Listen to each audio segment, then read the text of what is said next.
उत्तर भारत के एक दूर दराज के पहाड़ी गांव तंगसी में एक पुराना हवेली नुमा घर था जिसे लोग पिंजरे वाला घर कहते थे। यह नाम मजाक नहीं था। उस घर के पिछले हिस्से में सचमुच एक लोहे का विशाल पिंजरा था, पर उसमें कभी कोई जानवर नहीं रखा गया था। कहते हैं वहाँ कभी एक प्रेत को कैद किया गया था जो अब आजाद है। विक्रम एक युवा डॉक्यूमेंट्री फिल्म मेकर शहर से इस गाँव आया था। वो हॉन्टेड प्लेसेस ऑफ इंडिया पर एक रियल डॉक्यूमेंट्री बना रहा था। गाँव के लोग उसे वहाँ रुकने से रोकते रहे, लेकिन विक्रम ने सबकी बातों को अंधविश्वास कहकर हंसी में टाल दिया। गाँव के मुखिया ने एक बात बार बार दोहराई, पिंजरे वाला घर किसी इंसान की रुकने की जगह नहीं, वहाँ जो है वो इंसान नहीं है। विक्रम ने कैमरा सेट किया। रात हो चुकी थी, मोबाइल नेटवर्क गायब था, घर की खिड़कियाँ टूटी थी और दीवारों पर अजीब सी झाड़ियाँ उगी थी। उसने दरवाजा बंद किया और चारपाई पर लेटा ही था कि साफ सुनाई दे रहा था कोई पिंजरे को लोहे की सरियों से पीट रहा था। विक्रम ने डरने की बजाय कैमरा लेकर उस दिशा में गया। जैसे ही उसने कैमरा ऑन किया, पिंजरा पूरी तरह खाली था, लेकिन कैमरे की स्क्रीन पर एक धुंधला उल्टा लटकता हुआ चेहरा दिख रहा था। अगले दिन विक्रम ने गाँव के 85 वर्षीय बुजुर्ग भोलाराम काका से उस घर का इतिहास पूछा। कांपती आवाज में उन्होंने कहा, उस घर में कभी एक औरत रहती थी, कौशल्या, जिसकी शादी गांव के तांत्रिक घनश्याम लोहार से हुई थी। पर वो तांत्रिक कोई आम इंसान नहीं था, वो प्रेत विद्या करता था। एक रात उसने कौशल्या को जिंदा पिंजरे में बंद कर दिया और 7 दिन तक उसका शरीर काट काट कर खाया, लेकिन उसकी आत्मा पिंजरे से कभी बाहर नहीं निकली। अब वो कोई औरत नहीं रही, अब वो भूखी आत्मा है जो इंसानों के सपनों में जाकर हड्डियां चबाती है। विक्रम को उस रात नींद नहीं आई, लेकिन जैसे ही वो सोया, उसके सपनों में एक अजीब दृश्य था। वो खुद को पिंजरे के अंदर देख रहा था। चारों तरफ दीवारों से खून टपक रहा था। कौशल्या जैसे दिखने वाली कोई परछाई उसके चारों तरफ घूम रही थी। फिर अचानक उसने विक्रम की रीढ़ की हड्डी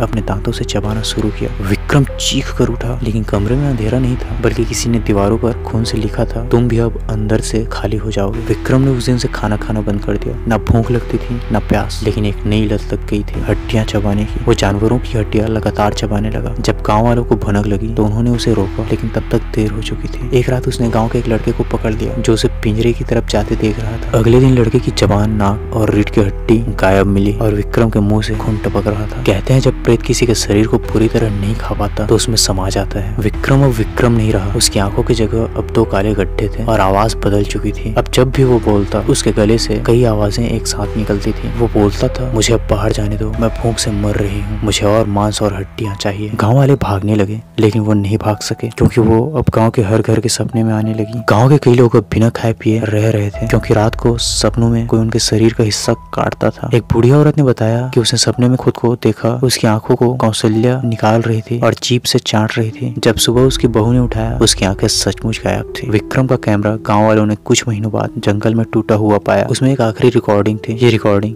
किसी के लिए भी सामान्य नहीं थी। उसमें विक्रम नहीं था, बल्कि कौशल्या कैमरे के बहुत पास आकर फुसफुसा रही थी, पिंजरा अब खाली है, अब मैं बाहर हूँ, तुम कहाँ छुपोगे। विक्रम की लाश 7 महीने बाद एक शहर के पुराने कुएं से मिली। शरीर की हर हड्डियां अलग अलग थी, लेकिन जो बात सबसे डरावनी थी वो ये कि उसके माथे के कंकाल में खून से लिखा था, मैंने इसे खत्म किया, अब तुम बचे हो। गाँव तंगसी अब सरकार ने बंद करवा दिया है, लेकिन वहाँ आज भी हर साल 7 जुलाई को रात के 3:33 पर अजीब सी रोशनी पिंजरे से उठती है। कुछ लोगों का मानना है कि वो आत्मा कैमरों और रिकॉर्डिंग्स के जरिए दूसरे लोगों के दिमाग में पहुंच रही है। नेटफ्लिक्स के एक असिस्टेंट डायरेक्टर ने जब इस फोल्डर को एडिट किया तो 2 दिन बाद खुद का गला काटते हुए लाइव आया था। उसके मुंह से वही शब्द निकल रहे थे, अब मैं बाहर हूँ, अब मैं बाहर हूँ, अब मैं बाहर हूँ।